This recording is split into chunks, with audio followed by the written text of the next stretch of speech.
Class में आप सभी का स्वागत है। तो आज हम बिहार बोर्ड क्लास 8 विज्ञान का दूसरा चैप्टर त्वरित और भूकंप प्रकृति के दो भयानक रूप इसके अभ्यास प्रश्न को देखेंगे। तो जैसा कि यहाँ पे आप पहला क्वेश्चन देख सकते हैं कि रिक्त स्थानों की पूर्ति करें। तो पहला क्वेश्चन है सजातीय आवेश एक दूसरे को विकर्षित करते हैं। तो यहाँ पे क्या हो गया, सजातीय आवेश का मतलब अगर मान लिया जाए कोई अगर ये प्लस है और ये क्या है माइनस है, ये एक दूसरे के जो है नजदीक जाने से क्या होगा, हटेगा, एक दूसरे से दूर जाएगा। क्या हो जाएगा, एक दूसरे से क्या होगा, दूर जाएगा, ठीक ना। लेकिन अगर यहीं पे जैसा कि थ्योरी में आप पढ़ेंगे तो समझ में आएगा।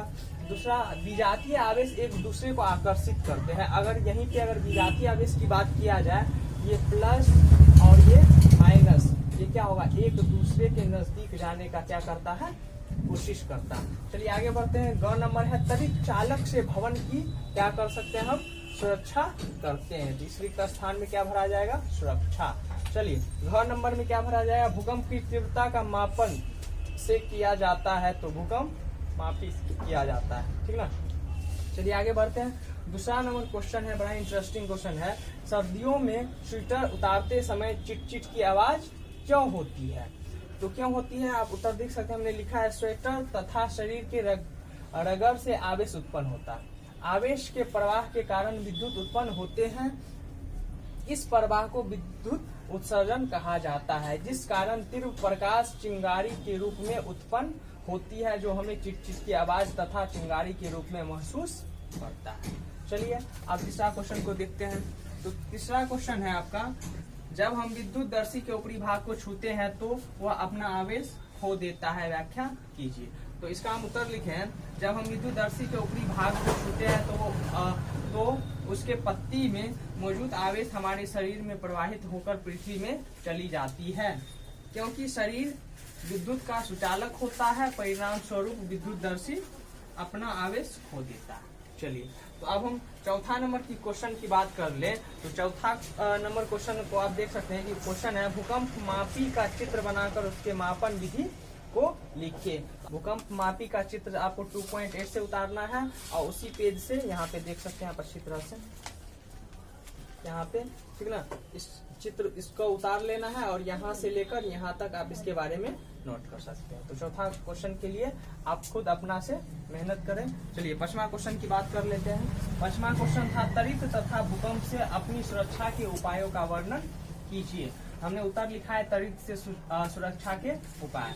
तो देखिए पहला जो है सुरक्षा का उपाय हम बताए हैं त्वरित से, कि त्वरित झांझा अथवा तूफान के समय खुला स्थान सुरक्षित नहीं है। यहाँ पे कंफ्यूजन होगा कि त्वरित होता क्या, ये जो बिजली का चमकना होता है, ठनका गिरना, ये सब किसके, त्वरित के कारण ही होता है। जैसा कि मान लो बारिश कैसे होता है कि वायुमंडल गर्म होता है और बादल बीच में क्या होता है, माइनस पॉइंट होता है। नीचे से वायुमंडल गर्म होता है और बादल बीच में क्या होता है, माइनस पॉइंट, और ऊपर से भी गर्म वायुमंडल होता है। तब ये दोनों के आपस में जब टकराया जाता है तो वहीं पे क्या होता है, बिजली उत्पन्न होती, करकराहट होती है और आवाज गूंजती है, और जिसे हम क्या बोलते हैं, त्वरित बोलते हैं, ठीक ना। तो इससे बचने के लिए, यानी कि जिसे गांव की भाषा में ठनका कहा जाता है, उससे बचने के लिए हम क्या क्या कर सकते हैं। तो त्वरित झांझा अथवा तूफान के समय खुली स्थान पर जाना क्या होगा, सुरक्षित नहीं होता है। चलिए आगे बढ़ते हैं। किसी घर अथवा छत के अंदर की जगह ही सुरक्षित स्थान है। चलिए तीसरा नंबर लिखा है, झांझा के समय नदी तालाब आदि में स्नान करना खतरनाक हो सकता है। ये इसीलिए हम बोल रहे हैं क्योंकि जब बिजली गिरती है तो पानी के समीप क्या होता है, उसका ज्यादातर आकर्षण होता है। तो आप अगर देखिए बिजली की करकराहट हो रही है तो किसी भी पानी में, खुले में पानी में स्नान करने से बचिए। आगे बढ़ते हैं, भूकंप से सुरक्षा के उपाय।